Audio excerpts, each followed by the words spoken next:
Praise the Lord. Shalom everyone. आज एक बार फिर से हमारे इस एपिसोड प्रेयर टाइम में मैं आप सबका स्वागत करती हूँ।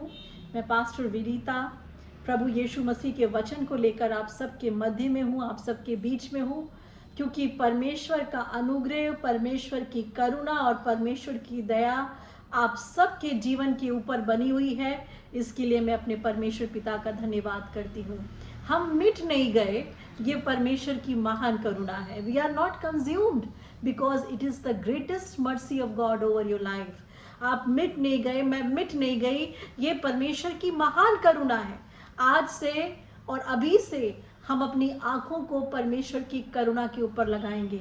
हमने अपनी आँखों को बहुत अपनी बीमारियों पे लगा लिया, हमने अपनी आँखों को बहुत अपनी परेशानियों पे लगा लिया, अपने कर्जों पे लगा लिया, अपनी विपत्तियों पे लगा लिया।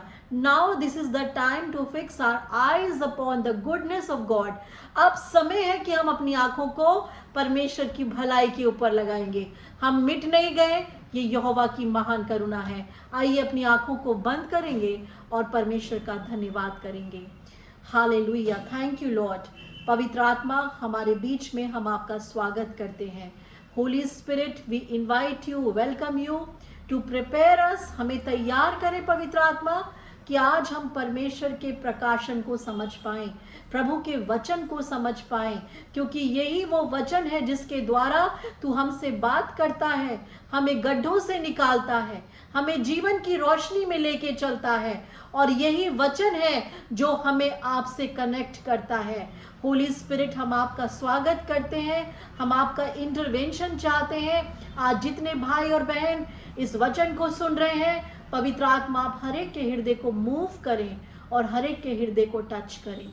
यीशु नासरी के नाम से हम इस प्रार्थना को मांगते हैं, amen. Hallelujah, praise the lord. परमेश्वर का धन्यवाद हो।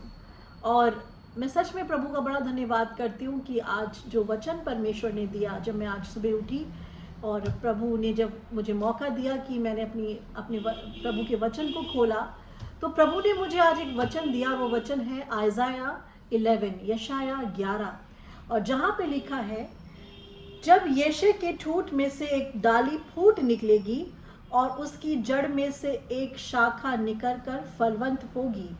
यहोवा का आत्मा, बुद्धि और समझ का आत्मा, युक्ति और भय का आत्मा उस पर ठहरा रहेगा और उसको यहोवा का भय सुगंध सा पाएगा। हालेलुया। जब इस वचन को परमेश्वर ने दिया, तो निश्चय परमेश्वर चाहता है कि मैं इस वचन को आप लोगों के साथ शेयर करूं, बांटूं। आपने कई बार इस वचन को पढ़ा है, यशाया 11, लेकिन प्रभु का वचन हर बार हमसे एक नए तरीके से बात करता है। और यहाँ पर परमेश्वर ने अपने वचन में हमें कहा, प्रभु का वचन कहता है, तब यशे के ठूंठ में से एक डाली फूट निकलेगी और उसके जड़ में से एक शाखा निकलकर फलवंत होगी। और जब ये होगा, तब क्या होगा? इसके बाद बुद्धि का आत्मा, समझ का आत्मा, युक्ति का आत्मा, ज्ञान का आत्मा, पराक्रम का आत्मा उस पर ठहरेगा। और यही आत्मा जो उस पर ठहरेगा, यही आत्मा मेरे और आपके लिए बल का आत्मा है। और ये है कौन? यशे का ठूंठ कौन है? कौन सी वो डाली है जो निकली? कौन सी वो डाली है जो आपके लिए और मेरे लिए प्रभु ने भेजी, पिता ने भेजी? वो डाली है यीशु मसीह। हालेलुया। एक सही समय पर यशे की ठूंठ में से, यशे मतलब दाऊद का पिता, क्योंकि परमेश्वर प्रभु ने यीशु मसीह के आने के लिए जो प्रॉफिटिकली जो डिक्लेरेशन था, जो प्रभु यीशु मसीह के लिए जो जनरेशन नियुक्त की गई थी, जो प्रभु यीशु मसीह के लिए जो परिवार रखा गया था, वो था यशे का परिवार, वो था दाऊद के वंश का कहलाएगा। तो प्रभु का वचन यहाँ पे कहता है कि यशे की ठूंठ में से, अब जब यीशु मसीह का जन्म हुआ तो यशे की अब ठूंठ बची थी। सब कुछ खत्म हो चुका था, दाऊद खत्म हो गया था, सुलेमान खत्म हो गया था, अब सिर्फ एक यशे की ठूंठ बची थी। मीन्स खाली एक जड़ रह गई थी, ठूंठ सा रह गया था और कुछ भी नहीं बचा था, सब कुछ खत्म था। Everything was just finished. कोई प्रोफेसी उस समय पूरी नहीं हुई थी, क्योंकि वचन बताता है कि एक साइलेंट पीरियड था मलाकी से लेकर न्यू टेस्टामेंट के बीच का एक साइलेंट पीरियड था, एक लंबा एक ऐसा समय था जो सब कुछ शांत था। लेकिन ये जो लंबा और शांत समय था, ये शांत समय था प्रभु यीशु मसीह के आगमन का इस पृथ्वी के ऊपर। सो प्रभु का वचन बताता है कि यीशु की ठूंठ में से एक डाली फूट निकलेगी और उसकी जड़ में से एक आत्मा, बुद्धि और समझ का आत्मा, और वो आत्मा, एक सही समय आया जब यीशु की डाली में से, यीशु की ठूंठ में से यीशु मसीह निकला।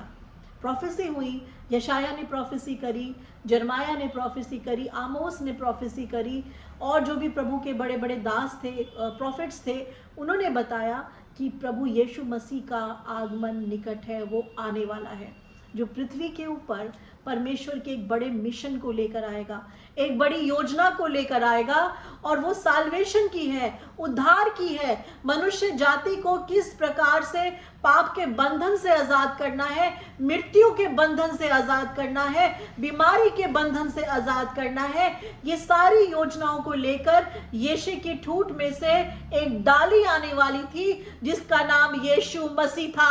हालेलुया। और वो डाली आज से 2000 साल पहले मेरे और आपके लिए आ चुकी, और जब वो डाली आई तो उसके साथ बुद्धि का आत्मा, समझ का आत्मा, युक्ति का आत्मा उसके ऊपर था। आज मेरे प्रियो, मैं और आप इस बात को कह सकते हैं कि प्रभु यीशु मसीह के आने के द्वारा ये प्रोफेसी आज मेरे और आपके जीवन के ऊपर पूरी हो चुकी है। आज मेरे और आपके जीवन के ऊपर ये प्रोफेसी पूरी हो चुकी है, क्योंकि प्रभु ने अपना आत्मा, अपना बेटा इस पृथ्वी के ऊपर दिया। और जब ये प्रोफेसी पूरी हुई तो परमेश्वर का वचन हमें आगे बताता है कि प्रभु ने यीशु मसीह को जो भेजा उसका एक पर्पस था। आगे लिखा है कि वो मुंह देखा न्याय नहीं करेगा, और ना वो अपने कानों के सुनने के अनुसार निर्णय करेगा, परंतु वो कंगालों का न्याय धर्म से और पृथ्वी के नम्र लोगों का न्याय खराई से करेगा। हालेलुया। इस ठूंठ में से जो डाली निकली, इस डाली को परमेश्वर ने एक पर्पस के साथ भेजा। वो पर्पस था यीशु मसीह का इस पृथ्वी के ऊपर आने का एक पर्पस था, और वो पर्पस ये था कि उसने पिता की मर्जी को पूरा किया। या हम ये कह सकते हैं कि यीशु मसीह वो पिता का वचन था, परमेश्वर पिता का वो वचन था जो पूरा होने के लिए आ रहा था। मतलब हमने अगर हमने पिता के प्रेम को देखना है कि पिता प्रेम कैसे करता है, पिता का मन में क्या था, पिता ने मनुष्य को बनाकर क्या वो भूल गया था, जिसको पाप में पड़ा हुआ देखकर क्या उसने अपना मुंह मोड़ लिया था। जब आदम और हवा ने गुनाह किया तो क्या प्रभु उनसे दूर हो चुका था। अगर हम ये सब चीज़ों को जानना चाहते हैं तो यीशु मसीह को देखना पड़ेगा। यीशु मसीह ही पिता का प्रेम है, यीशु मसीह ही पिता का एक्शन है, यीशु मसीह ही पिता का प्लान है, जो पिता ने इस संसार को बचाने के लिए बनाया था। अगर आज आप ये सोचते हैं कि यीशु मसीह ने हमारे लिए क्या किया, या यीशु मसीह का आप अभी तक उसके पर्पस को नहीं समझ पाए, तो आज ये वचन आपके लिए है, क्योंकि प्रभु आज आपसे एक बात करना चाहता है। प्रभु आपको बताना चाहता है कि मैं ऑलरेडी सब कुछ कर चुका हूँ। वो प्लान जो मैंने स्वर्ग में बनाया था इस पृथ्वी को बचाने के लिए, उस प्लान को गॉड फादर ने एग्जीक्यूट कर दिया है, पूरा कर दिया है इस पृथ्वी के ऊपर। अब क्या है, जब वो प्लान पूरा हो गया तो अब क्या होगा आपके साथ। प्रभु का वचन कहता है, जब आप आयजाया और उसका 61 पढ़ते हैं तो वहां पे लिखा है, instead of your shame there shall be a double portion, instead of your dishonour they shall rejoice in their Lord. तुम्हारे शर्म के बदले, तुम्हारे अपमान के बदले अब मैं तुमको ग्रेस दूंगा, तुमको अनुग्रह दूंगा, और तुम्हारे उस शर्म के बदले जो तुमने उठाई है, वो निंदा, वो अपमान, वो बीमारी, वो कमजोरी, अब मेरे बेटे के आने के द्वारा तुम डबल पोर्शन पाओगे। ये पिता का वायदा है आपके लिए। मेरे प्रियो, आज आप किस सिचुएशन के अंदर हैं, किस परेशानी और किस माइंडसेट से गुजर रहे हैं, प्रभु बेहतर जानता है। लेकिन ये वचन आज आपके लिए है। यीशे की ठूंठ से डाली निकल चुकी है। हालेलुया। यीशे की ठूंठ से डाली निकल चुकी है और उस डाली ने अपना काम कर दिया है। आज आप अपनी परेशानियों में घिरे हो, मुसीबतों में घिरे हो, बीमारी में घिरे हो, आज आपको एक काम करना है। प्रभु का वचन कहता है, आप मेरे साथ निकालेंगे भजन संहिता और उसका 34 अध्याय में आपके साथ पढ़ूंगी और वहां पे लिखा है, प्रभु का वचन कहता है भजन संहिता Psalm 34 और वहां पे लिखा है कि जितनों ने उसकी ओर अपनी दृष्टि की, जितनों ने उसकी ओर अपनी दृष्टि की, उनका चेहरा कभी काला ना होने पाया। 34 का 5 मैं आपके साथ पढ़ रही हूँ। वहां लिखा है कि जिन्होंने उसकी ओर दृष्टि की उन्होंने ज्योति पाई और उनका मुंह कभी काला नहीं होने पाया। हालेलुया। ये आपके लिए है। आज आप अपनी आंखों को किस तरफ लगा रहे हो मुझे नहीं पता। आज आप अभी भी सोच रहे हो कि कौन है, क्या है, कैसे होगा। आज ही वो समय है, अपनी आंखों को यीशु मसीह की ओर लगा लीजिए, क्योंकि प्रभु का वचन कहता है जितनों ने उसकी ओर दृष्टि की। प्रभु कह रहा है, मैं नहीं कह रही, पास्टर विनीता नहीं कह रही, ये प्रभु का वचन कह रहा है कि जितनों ने उसकी ओर दृष्टि की उनके चेहरे कभी भी काले नहीं हुए। कभी काले नहीं होंगे आपके चेहरे, कभी शर्मिंदा नहीं हो गया। अगर आज आप बीमारी के बिस्तर पे पड़े हो और सारी दवाइयाँ खा के थक चुके हो और डॉक्टर की दवाइयाँ आपको और बीमार कर रही हैं, पैसा खर्च हो चुका है, तो आज मेरी बात को ध्यान से सुनना।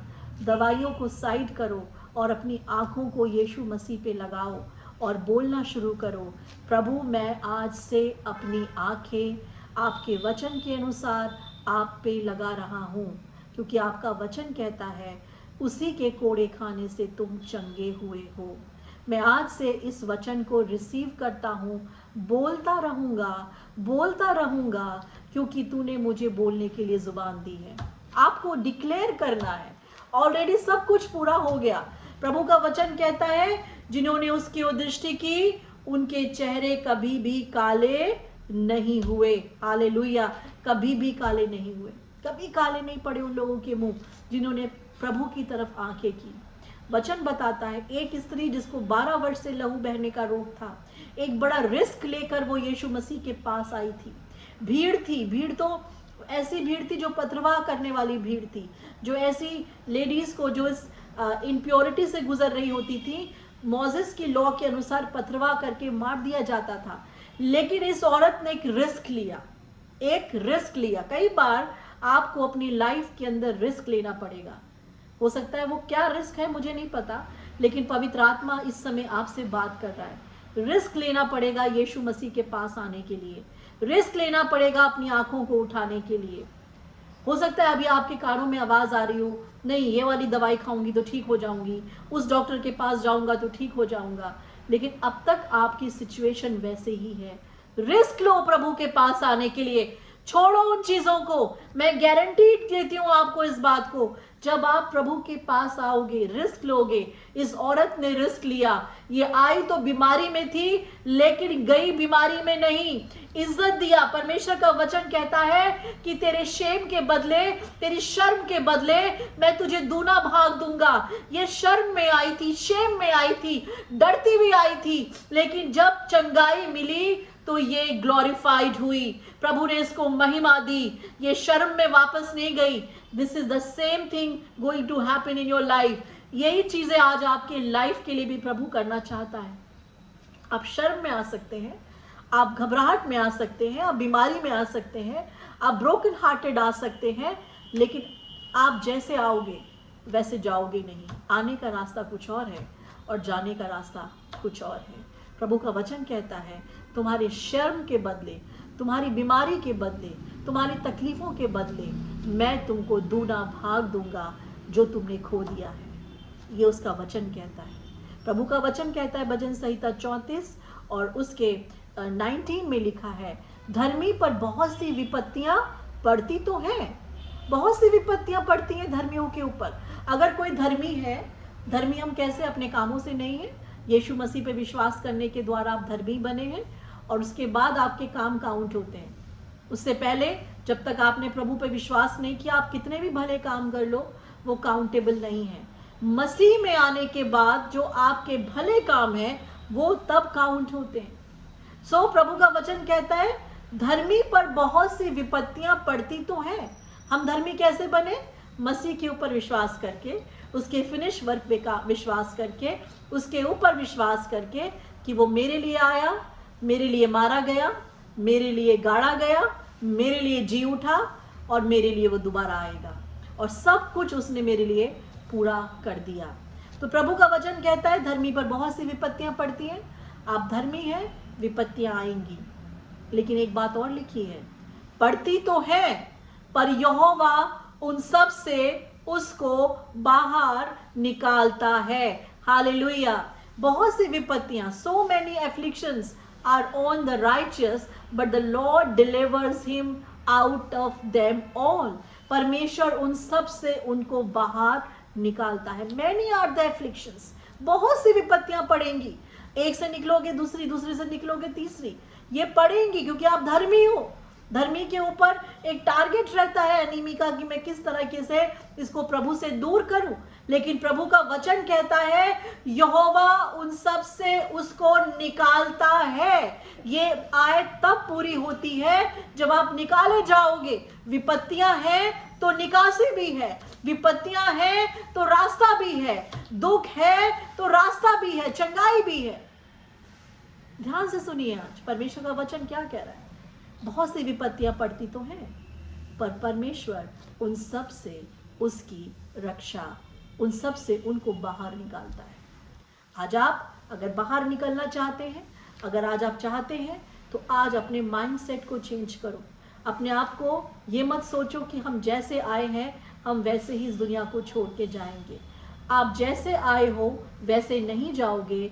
You have a great future. प्रभु का वचन कहता है instead of your shame there shall be a double portion. तुम्हारे शर्म के बदले, लज्जा के बदले, पीड़ा के बदले, दुख के बदले मैं तुमको दूना भाग दूंगा। It is his promise. ये उसकी वायदा है आपके लिए। Are you ready for get this promise? आप तैयार हैं कि आप इस प्रॉमिस को रिसीव करें? तो आपको कहना पड़ेगा लॉर्ड आज मैं तैयार हूं। जैसे ये औरत एक रिस्क लेकर आई थी, आज मैं तेरे वचन के ऊपर विश्वास करके आता हूं, क्योंकि तेरा वचन जो तेरे मुंह से निकला है वो ही यीशु मसीह है। अगर आप यीशु पे विश्वास करते हो तो प्रभु के वचन के ऊपर भी विश्वास करो। यीशु ने कहा अगर तुम पिता पे विश्वास करते हो तो मुझ पर भी विश्वास करो, नहीं तो उन कामों की वजह से ही विश्वास कर लो जो मैं तुम्हारे बीच में करता हूं। अगर आप प्रभु पे विश्वास करते हैं मेरे प्रिय लोगों, अगर आप चाहते हैं कि प्रभु परमेश्वर आपके जीवन से, आपकी लाइफ के ऊपर से परमेश्वर नजर आए, चमके, तो अपनी आंखों को यहोवा के ऊपर लगाना पड़ेगा, यीशु के ऊपर लगाना पड़ेगा। क्योंकि यीशु की ठूंठ से डाली निकल चुकी है, निकलेगी नहीं, निकल चुकी है आपके लिए। फिर सारा काम प्रभु ने पूरा कर दिया है। Everything he has given you freely. अब हर चीज उसने आपको फ्रीली दी है। याद रखो, जिसने अपना बेटा दे दिया वो और सब कुछ आपको क्यों ना देगा। जिसने बेटा दिया है आपको, क्या वो आपको बीमारी से निकालने के लिए चंगाई नहीं देगा? क्या वो आपको कर्जों से निकालने के लिए आपका प्रबंध नहीं करेगा? क्या वो आपके फैमिली के अंदर आश्चर्य कर्म नहीं करेगा? क्या वो आपके लिए अच्छी जॉब का इंतज़ाम नहीं करेगा? क्या वो आपके माता पिता को चंगा नहीं करेगा? जिसने अपना बेटा दे दिया, जिसने सब कुछ दे दिया, क्या वो आपके लिए इतना बड़ा काम नहीं करेगा? कहाँ हैं आप? क्या सोच रहे हैं आज? यही समय है मेरे प्रियो, आज और इसी समय परमेश्वर की निकटता में आने का। कल हमें नहीं पता। आज जब आप इस वचन को सुन रहे हैं, आज बोलें प्रभु मैं इसी समय अपने सारे पापों को, अपनी उन गलतियों को जिसकी वजह से मैं तुझसे दूर रहा, उन पापों को जिसकी वजह से मैंने अब तक तेरी ओर अपनी आंखों को नहीं उठाया, आज मैं उन पापों को मानता हूँ जो मैंने अपने शरीर में किए, अपने विचारों में किए, अपनी अपनी जुबान से किए, दूसरों के लिए किए, अपने लिए किए, अपनी देह के खिलाफ किए। मैं उन सारे पापों को आज मानता हूं और मानती हूं, और इन्हीं पापों को लेकर मैं तेरे पास आता हूं, क्योंकि मैं तेरे लहू से धर्मी ठहराया गया हूं। निश्चय तू आज मुझे क्षमा करेगा, मेरे पापों को क्षमा करेगा, क्योंकि प्रभु का वचन कहता है यीशु मसीह का लहू आपको सारे पापों से शुद्ध करता है। यीशु मसीह का लहू सारे पापों से शुद्ध कर सकता है। और जब आप शुद्ध होते हैं तो क्या होता है? जब आप शुद्ध होते हैं तो आप चंगे होते हैं। प्रभु का वचन कहता है, जब आप वचन में पढ़ते हैं भजन संहिता 103, वहां पे लिखा है वही तो तेरे सब पापों को क्षमा करता और तेरे सब रोगों को चंगा करता है। पाप का और रोग का एक आपस में कनेक्शन है। पाप का और रोगों का, पाप का और परेशानियों का, पाप का और मुसीबतों का एक कनेक्शन है। अगर हमने पाप को लेकर जीवन जी रहे हैं तो हम इन परेशानियों में हमेशा पड़े रहेंगे। लेकिन अगर हम पाप को, परमेश्वर की पाप से हमने माफ़ी मांग ली है और अगर ये मुसीबतें हम पर आ भी रही हैं, तब ये वचन पूरा होता है कि धर्मी पर बहुत सी विपत्तियां पड़ती तो हैं, लेकिन यहोवा उन सब से उसको आज़ाद करता है। इसीलिए मैं कह रही हूँ कि आपको अब इस कैटेगरी में आना पड़ेगा, धर्मी वाली, तभी आप इनसे आज़ाद होंगे। और धर्मी वाली कैटेगरी में आने के लिए आपको क्या करना पड़ेगा? इसी समय अपने गुनाहों से तौबा मांगनी पड़ेगी। कहना पड़ेगा, I am a Sinner, Lord forgive me, मैं एक पापी हूँ, मुझे आज माफ़ कर। आज मैं अपने पापों को और गुनाहों को आपके सामने लेकर आता हूँ। मैं अपने पापों को लेकर भागूंगा नहीं, मैं अपने गुनाहों को लेकर भागूंगा नहीं, मैं अपने पाप और गुनाहों को लेकर तेरे सामने आता हूँ।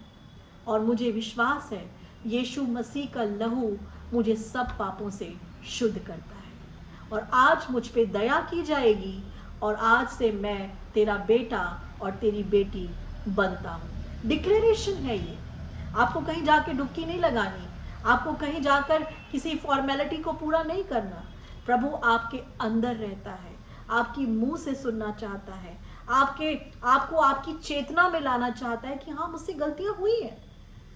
मैं कहती हूँ पापी वो इंसान नहीं जो गलती करता है, पापी वो इंसान है जो अपनी गलतियों को मानता नहीं। जब हम मान लेते हैं, प्रभु का वचन कहता है जो मान लेता है उस पर दया की जाएगी।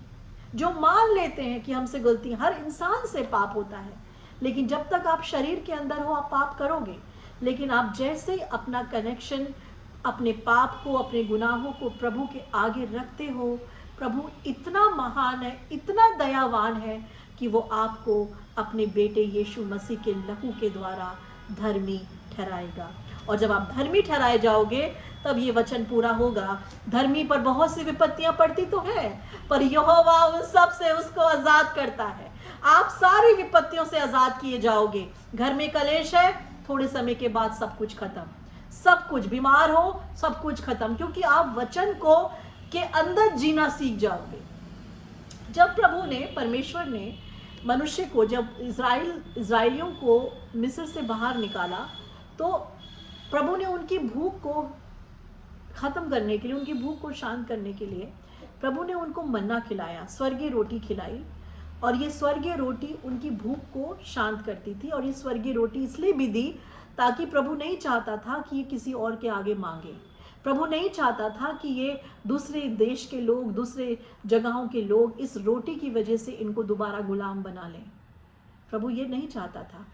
ये जो रोटी आपको दी है, ये जो रोटी आपको दी है, ये इसीलिए दी है ताकि आप इसे खाएं और आप किसी भी चीज़ के गुलाम ना बने, आपको किसी और से ना मांगना पड़े, आपको किसी और के आगे ना झुकना पड़े, क्योंकि मनुष्य केवल उस रोटी से ज़िंदा नहीं है, परमेश्वर इस हर एक व्यक्ति इस रोटी से ज़िंदा है। आज आप समझ रहे हैं कॉन्सेप्ट क्या था गॉड का? गॉड का कॉन्सेप्ट था, वो उसने आपको रोटी इसलिए दी, परमेश्वर ने स्वर्गीय मन्ना इसलिए खिलाया ताकि उस रोटी को खाकर वो किसी और के आगे भूखे होने का दावा ना करे। इसलिए वो खाएं, 40 साल तक खाते रहे जब तक कनान देश नहीं पहुंच गए। प्रभु ने ये रोटी आपको इसलिए दी है, जब तक आप इस पृथ्वी के ऊपर हो, आप इस रोटी में से खाओ और तृप्त हो जाओ। जैसी भी परेशानी है, इस रोटी को लो, इसमें से अपना वचन उठाओ और घोषणा करो और खा लो और उससे बाहर आ जाओ। हर चीज़ के लिए परमेश्वर की घोषणाएं हैं इस वचन के अंदर। हर एक के लिए रोटी है, हर एक के लिए इंतज़ाम है इस बुक के अंदर, इस स्क्रिप्चर के अंदर।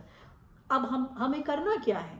अब हमें इस वचन की रोटी को लेना है, धन्यवाद करना है और उसके अकॉर्डिंग बोलकर उसे रिसीव करना है।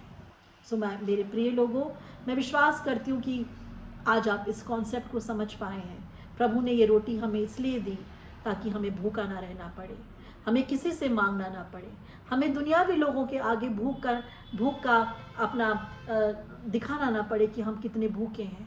अगर आप खाना जानते हैं तो आप तृप्त किए जाओगे। अगर आप खाना जानते हैं तो आप तृप्त किए जाओगे। If you know how to eat you will be satisfied. If you know how to eat you will be satisfied. अगर आप खाना जानते हैं तो आप तृप्त होगे। और खाना है वचन की रोटी। जब आप इसे खोलोगे, इसे पढ़ोगे, इसके अंदर से खाना मिलना शुरू हो जाएगा। और जब आप इसे खाने लगोगे, आपकी आत्मा तृप्त होगी। आपको ज़रूरत नहीं कि कोई आपके लिए हाथ बढ़ा के प्रार्थना करे, क्योंकि प्रभु ने आपको अपना वचन दे दिया।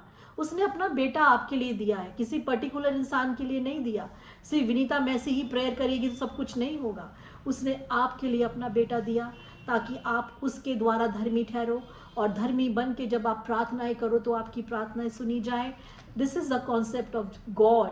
ये परमेश्वर का कॉन्सेप्ट है ह्यूमन बीइंग के लिए, मनुष्य जाति के लिए, ताकि आप इस संसार के अंदर उस कनान देश में जाने तक, जो स्वर्गीय कनान देश है, आप इस रोटी को खाओ और तृप्त रहो और किसी भली वस्तु की घटी आपको ना हो। God bless you. प्रभु आप सबको आशीष दे। मैं प्रार्थना करती हूँ कि प्रभु आप सबको इस वचन के द्वारा आशीष दे, और जो वचन प्रभु आज इन्होंने सुना है, ये इस वचन से ब्लेस्ड हो। कोई भी बीमार हमारे बीच में है, इस वचन के द्वारा आज वो चंगा हो, अनुग्रह पाए और आपकी दया उन पर बनी रहे। प्रभु यीशु मसीह के नाम से मैं इस प्रार्थना को मांगती हूँ। Amen, amen, amen. God bless you. प्रभु आप सबको आशीष दे। मैं आप सबका स्वागत करती हूँ। आप बहुत से लोगों के हम प्रार्थनाओं को जवाब दे पाते हैं और बहुत सौ का नहीं दे पाते हैं, लेकिन आप निरंतर वचन को सुनते रहें, निरंतर प्रार्थना में, अपनी पर्सनल प्रेयर में बने रहें। ये मत सोचिए कि ये एक प्रसाद है या एक ऐसी चीज़ है जो हमें एक ही बार खानी है। ये निरंतर खाए जाने वाला भोजन है और परमेश्वर इस भोजन के द्वारा आपको बहुत ब्लेस करेगा। और मैं विश्वास करती हूँ आज का वचन आपके जीवन के लिए आशीष का कारण है। God bless you.